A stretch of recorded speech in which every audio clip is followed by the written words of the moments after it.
Omulangira Mutebi yafuuka kabaka wa Buganda mu 1969 naye nga tannatikkirwa kuba yali amaze okubikka akabugo kyenvudde mungamba nti yafuuka kabaka wa Buganda.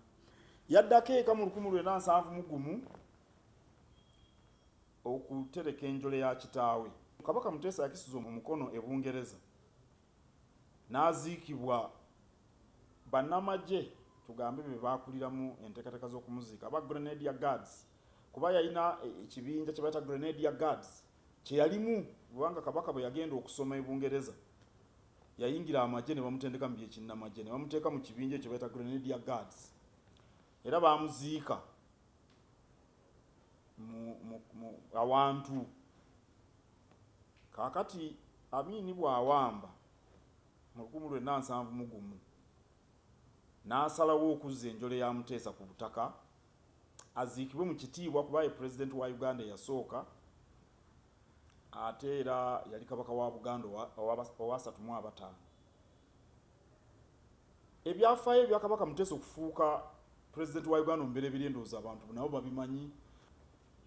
Buganda nga tugenda okwefuga mu 1962 atandikawo ekibiina kye bayita Kabaka yekka. Kakati ekibiina ekyo kyakukumba obululu bwonna mu Buganda, ababaka ba Parliament bonna mu Buganda. Ne kiddira ababaka abo ne kibawa UPC eky'Obote. Obote kyeyava abeera Ssaabaminisita omubereberye nga twefuze. Ate olw'okuba nti we twefugira Queen w'e Bungereza era gwe gwali omutwe gw'eggwanga, baasalawo nti omwaka gumu nga guyiseewo tujja kufuna omutwe gw'eggwanga kye bayita Head of State. Kaakati Kabaka Muteesa n'alondebwa mu Parliament kubeera President wa Uganda. Naye nga ow'emikolo ng'emirimu gyonna gikolebwa Ssaabaminisita. Okufaanana nga bwe mulaba e Bungereza nti emirimu gyonna gikolebwa Ssaabaminisita. Bw'atyo Muteesa bwe yafuuka President biwanvu naye bisibi byatuleese wano. Nze mbadde mbabuulira nti ye yali President wa Uganda omubereberye. Amini n'asalawo akomyewo enjole ng'amaze okuwamba Obote mu January 1971. Amini yali musajja w'Obote nno era Obote yasindika Amini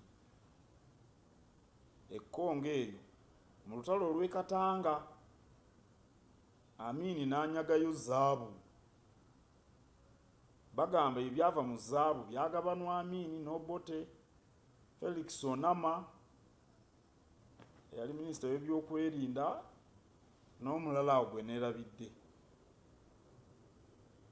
Kati Amini Parliament n'emugoba ku bukulu bw'amagye olw'okwenyigira mu bintu by'ekkongo eyo ng'ate Parliament tebakkiriza kugenda mu lutalo olwo.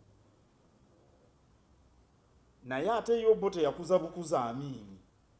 Era Obote yawa Amini ekiragiro atondekeyo ekibinja ekyenjawulo baakitanga special unit. Ekibinja ekyo kye kyalumba olubiri lw'Emmengo nga kiduumirwa Idi Amini. Kakati mu kuzza enjole ya Muteesa abantu bagamba Amini yalinga awooyawooya Abaganda okubeerabiza naye yennyini kye yakola mu kulumba olubiri lw'Emmengo. Bino byafaayo si yabiyiiye abantu kirungi ne babimanya. Kale yazza enjole ya Kabaka Muteesa n'aziikibwa e Kasubi mu kitiibwa era Kabaka n'akolebwako n'emikolo emirala ebaamunaanika eyo. Kyokka olwo nga wa myaka 16 gyokka era yali akyali mu ssomero n'addayo okusoma. Kabaka Mutebi okudda kuno mu ngeri y'olwatu kyaddawo mu 1974 nga olwo Namasole afudde. Namasole yafa obulwadde bwa Kkookolo ow'omu mmiro, yafiira Bungereza eyo. Ne bajja okumuziika n'Omulangira oba kale Kabaka Mutebi naye yaliwo. Era ku mulundi ogwo Amini n'amugamba nti ayingire amagye yajja kumuwa eddaala eddene eryo waggulu. Naye Kabaka amagye teyagayingira, n'addayo e Bungereza. Tuyinza okugamba nti essuubi Buganda lyeyinza okuba nga yafuna ku nsonga z'obwakabaka oba kale ku Kabaka Mutebi okudda lyeyolekawo katono mu 79 ng'olwo Amini agobeddwa, kuliko Profesa Lule, naye essuubi eryo lyali ttono kubanga Profesa Lule bamuggyako oluvannyuma lunaku 68 ne kuddako Binaayiisa. Godfrey Binaayiisa ye yawandiika ssemateeka awere obwakabaka kubanga ye yali ssaabawolereza w'Obote. Era ebyamateeka bingi ebyakolwawo ng'obwakabaka buggiddwawo, gundi obyo yabinamu omukono Godfrey Lukongwa Binaayiisa. So nno Binaayiisa musajja mulangira, naye Abaganda bamukyawa ne bagamba nti Mutanzania. Omanyi Omuganda wano bwakukyawa, bw'otaba Mutanganyika obeera Mulundi oba obeera Munnalwanda, naye nga ate bwe bakwagala ne bw'otaba Muganda Obote bamuyitako Bwete. Bwe batugamba abaaliwo eyo mu 62 nga atulimbye nti agenda kutuwa ebyaffe ne bamutuuma erya Bwete. Amini oyo naye bwe yajjako Obote, kubanga Abaganda bakyawa nnyo Obote mu 71, Amini bamwaniriza nnyo ne bamusuutasuuta nnyo ne bagamba taba n'omwana wacwa taba biki. Kaakati Binaayiisa bagamba nti mu Tanzania nti era erinnya lye yali Bini Isa, nti kitaawe yava eyo Zanzibar, naye ndooza byava ku ngeri gye yenyigira mu mateeka agajjawo obwakabaka. Ate Binaayiisa naye tiyalwako kubanga bwe bajjako Lule ne bateekako Binaayiisa. Binaayiisa naye ne bamumaamulako Paulo Muwanga, waliwo kye baayitanga military commission, nga ssentebe wa military commission ye Paulo Muwanga nga omumyuka we Yoweri Kaguta Museveni. Kaakati president atufuga. Kaakati gundi bamuggyako Binaayiisa yagezaako okusindika David Oito Ojok ku bwambasada mu Algeria. Ndowooza Binaayiisa yali agezaako kwenyweza naye yeetengerere kubanga amagye gano agaali gagobya Amini agaalimu Abatanzania ne Bannayuganda abaali mu buwaŋŋanguzi, abo ba David Oito Ojok, ba General Tito Okello Lutwa, ba General Basilio Okello, baani baalina obuyinza bungi n'amaanyi. Kati mu bonna yali asinga amaanyi yali Brigadier David Oito Ojok. N'agezaako amuggyewo amuweereza Algeria, military commission n'ejjako Binaayiisa. Olwo Paulo Muwanga n'afuga, era Paulo Muwanga yategeka akalulu k'ekinaana ke muwulira era n'akakwatamu bwe bagamba. Obululu bwali bwa Ssemwogerere n'abubba ne balangirira Obote nti ye president. Kati Obote n'akomawo ogwokubiri. Ekyo kitegeeza Kabaka yali tasobola kudda kubanga jjukira nti Obote yajjawo obwakabaka. Musajja wa Amini ye yamuggyako, yagezaako okukwana Abaganda Amini mu magezi, naye era abantu baali bakimanyi nti era Kabaka watasobola kudda. Lule abantu gwe baali basanyukidde tiyabandaalawo naye ne bamuggyako. Kati ate Obote n'akomawo ogwokubiri. Kyali kitegeeza nti Kabaka ajja kusigala mu buwaŋŋanguzi. Naye President Museveni yali nga yakulira ekibiina kya UPM, Uganda Patriotic Movement, nakyo kyenyigira mu kalulu ka 1980. Kyokka bo baafuna omubaka omu baali bamuyita Dr. Crispus Kiyonga. Crispus Kiyonga ye yekka omubaka wa UPM yalondebwa mu 80 ewaabwe eyo Lwenzori oba Kaseese. Kaakati President Museveni yagamba nti akalulu kabbibwa tugenda mu nsiko, era bwe yakola kuba ekyamazima kabbibwa. N'agenda mu nsiko, olutalo yalukuba Luweero, era Abaganda bangi baagatta ku lutalo olw'okulwanyisa Obote. Jjukira nti Obote mukyawe yajjawo obwakabaka, era Abaganda bangi beegatta ku lutalo olw'NRA lwakwagala kubonereza Obote. Olwekyo kye yakola Buganda olutalo nga lukyayinda ne Kabaka yayingira mu ddwaniro nga baliko ebitundu bye bawambye. Yayita Rwanda eyo n'ayingira n'alambula Buddu, n'alambulako Kabula, n'alambulako Gomba, Wuuyo Essingo, n'atuukako n'ettoolo eyo. Era waliwo abalwanyi abaŋŋamba nti olutalo nga lunyinyidde Katonga wano, waliwo olutalo lw'amaanyi nnyo ku mugga Katonga, era amagye galutwa. Olwo olutwa yali amaze okuggyako Obote amagye gamuggyako emirundi 2 mu 85 era amagye gamwefuulira. Kaakati mu 84 Brigadier David Oyitojoko gwe mbagambye binaayisa gwe yali atwala Algeria yafiira mu kabenje k'ennyonyi, ennyonyi ya Namunkanga, amagye ne geetemamu.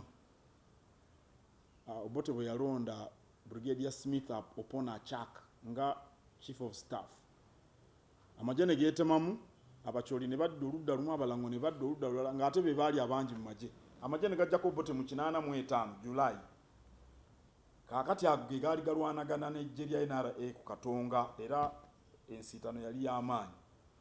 Naye abalwanyi abamu baŋŋamba nti Kabaka bwe baamulabako Abaganda bonna, emundu neeseka tewaali kudda mabega okukakkana nga Kampala muwambe. Era omulwanyi omu yaŋŋamba nti Kabaka aliko empewo awo ku Katonga, tosala byakuzannya. Naye Kabaka bwe yajja empewo ze ne balokuba emundu ne bayita ku Katonga. Olwo Bookero nabo ne bagobwa wano mu January 86. Ennaku z'omwezi 14 Agusto 1986 Omulangira Mutebi yadda okwabwobwe nga wa myaka 31. Abantu baamanya nkeera nti Kabaka yayingiddewo olw'eggulire eryafulumira mu lupapula lwa Ngabo. Olupapula lwa Ngabo lwali lukubibwa awo ku Room Street, awo ku William Street, awo ewaali ofiisi zaalwo, ng'alukulira ye Mutaka Grace Semakula Musoke. Ku nsalo gye yayita byali biwanvu, enteeseganya zaaliwo kuba teyadda buzzi. Gavumenti, Pulezidenti baali balina okwogera naye ne banne na biki. Kaakati Omulangira Mutebi nadda, yayitira ku nsalo eno, ku nsalo kuva e Kenya, e Busia. Ku nsalo yakimwayo Brigadier Lutaya, Brigadier Lukyamuzi, Oweekitiibwa Baale Mugera, abasinga obungi mumumanyi, Bawa Naalinnya Sarah Kagere, n'omugenzi Patrick Kiwanuka. Omugenzi Patrick Kiwanuka bannabyamizannyo bamumanyi, naye yakulirako Express. Ate yalina n'amakampuni mangi wano aga Insure, Afro Studio. Ebyembi yafiira ku luguudo lw'Entebbe mu Kabenje, Patrick Kiwanuka. Era mu maka ga Patrick Kiwanuka Kabaka we yakuba olubiri lwe olwasooka Ekkomamboga wano ku lw'Eggayaaza. Kabaka yakubako olubiri e Nakaseraawo, yakubako olubiri e Kololo, naye olubiri olwasinga okukakata lwali lw'Ebbanda. Ku lusozi lw'Ebbanda, Ebbanda awo n'Ekyambogo lwabanga lubiri lwa Kabaka Muteesa olubereberye. Era abazungu abaasooka abo bemuwulira ba Speak, ba Stanley, ba Grant, Kabaka Muteesa yabalabiranga awo Bbanda Kyambogo. N'omutindooza mwaguwulidde. Olusozi olwo nalwo lwa byafaayo. Kati mu ndagaano y'olwenda, olusozi olw'Ebbanda olwo lwagabanwa ab'Enkima omuli ne jjajja wa Kabaka CMS Kisosonkole, gwe nabanyumiriza azaala Namasole Sara Nalule. Era awo Ebbanda gaali maka ga jjajja wa Kabaka CMS Kisosonkole. Ebbanda awo Kabaka ebintu bingi ebyazzaawo Buganda we yasinziira okubikolako. Enkiiko ezisinga yatuuzanga enkiiko Ekkomamboga ng'akyaliyo ne Kololo, naye enkiiko era nnyingi nnyo zaatuulanga Bbanda, Kabaka agenda okuteekawo olukiiko lwa Ssaabataka olw'okuntikko mu 91 ng'ali Bbanda. Olukiiko olwo lwa Ssaabataka olw'okuntikko lwe tuyinza okugamba nti lwe lwakulemberamu kaweefube ow'okukyusa amateeka. Jjukira nti mu 66 67 nga bajjayo Obwakabaka amateeka gaakyusibwa. Amateeka bwe gakyusibwa Uganda n'efuuka nga tekkirizibwamu bukulembeze obw'ensikirano. Kati amateeka gaali galina okukyusibwa okusobola okuddamu okutikkira Kabaka. Kabaka yasinziiranga Bbanda okusisinkana basajja be ne bakyala be ab'enjawulo abeenyigira mu kaweefube okukyusa ssemateeka. Naye nze ndowooza nti olukiiko lwa Ssaabataka olw'okuntikko lwe lwasinga okukwanaganya ensonga zonna. Nabagambye nti Kabaka yakomawo nga wa myaka 31 mu 86. Kaweefube gwe yasookerako kwali kulambula Buganda. Abantu bangi baali tebamulabangako. Nze Kabaka nasobola kumulaba mu 91. Naye saasooka kumulaba mu 91, nasooka kumulaba mu 87 ku mupiira nga emipiira gy'ebika gizzeewo. Kabaka yateekawo emipiira gy'ebika abantu ne basamba omupiira, naye omupiira gw'ebika nagwo gwatuyamba nnyo mu kuleeta ebbugumu mu bantu. Era ndowooza n'ab'obuyinza we baasooka okulabira nnyo amaanyi Kabaka ge yalina mu bbugumu eryali mu mipiira gy'ebika. Naye mu kulambula kuli kwe mbagambye kuba Kabaka yagenda ng'alambula. Oluusi Kabaka yalambulanga nga Ssaabataka gye bamusuubira okutuuka essaawa 9 atuukayo ssaawa 5 za kiro ng'abantu bali mu makubo beeyiyo mu bayitirivu obungi. Kaakati ffe abaali bataalaba Kabaka Muteesa naffe otandika okutegeerera ddala eby'Obwakabaka. Mmwe bannamawulire abali wano ndowooza mwali temulina bazaale, naye nze nali muzaale era ne tusoma, tuli mu yunivasite, tukola tutya, tulaba Ssaabataka yakomyewo, tumulaba. Nze nagenda Nakivubo ab'omutima nga batuuse ku lusambo olw'akamalirizo n'ab'engabi. Lwe nsooka okulaba Kabaka nga Ssaabataka mu lusambo olwo ne pulezidenti yajja, ndowooza yali 87, ab'engabi ne bakuba ab'omutima ggoolo 2-1. Saana kuwala nnyo kuba nzaalibwa bangabi, bakkojjange be baali bawangudde, naye sandifuddeyo singa ffe ab'omutima ffe twatwala. Era okuva tetuddanga butuuka ku lusamba lw'akamalirizo ffe ab'omutima.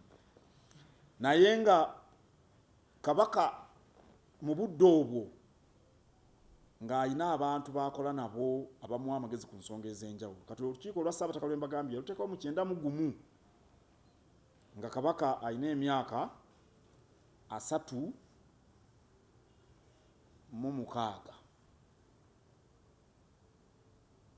Olukiiko olwo ne lutema empenda okuwuliziganya ne gavumenti, okuteeseganya nayo, okukola ebyamateeka, okutuuka lwe baakola ebintu bikulu 2.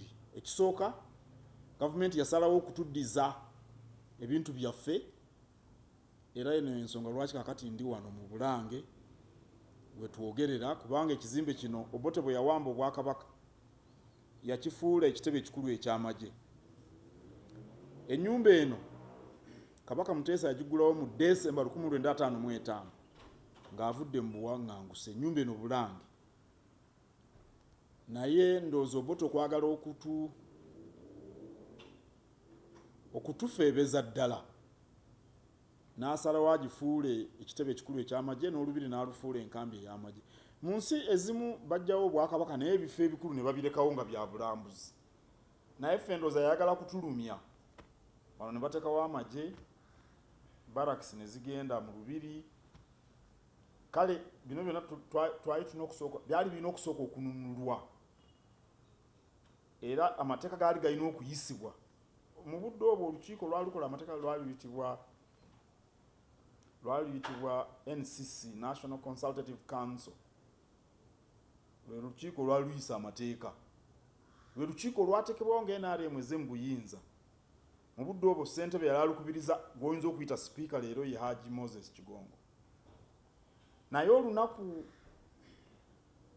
olukiiko lwe lwateesa ku by'okukyusa mu ssemateeka Obwakabaka bukkirizibwe, Pulezidenti Museveni yajja n'atuula mu ntebe nga yalukubiriza. Oluusi yeeyubulanga n'afuuka nga ye ssentebe w'olukiiko, ate olulala n'abeera pulezidenti n'avaawo.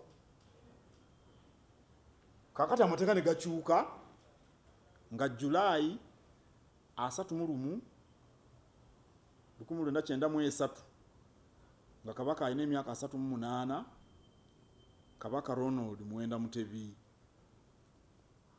n'atwalibwa ku lusozi Naggalabi okumaliriza emikolo gye yatandika mu 1969 ng'abikka akabugo, n'ejaddako mu 1971 mu kutereka enjole ya kitaawe ne gikkomekkerezebwa mu 1993.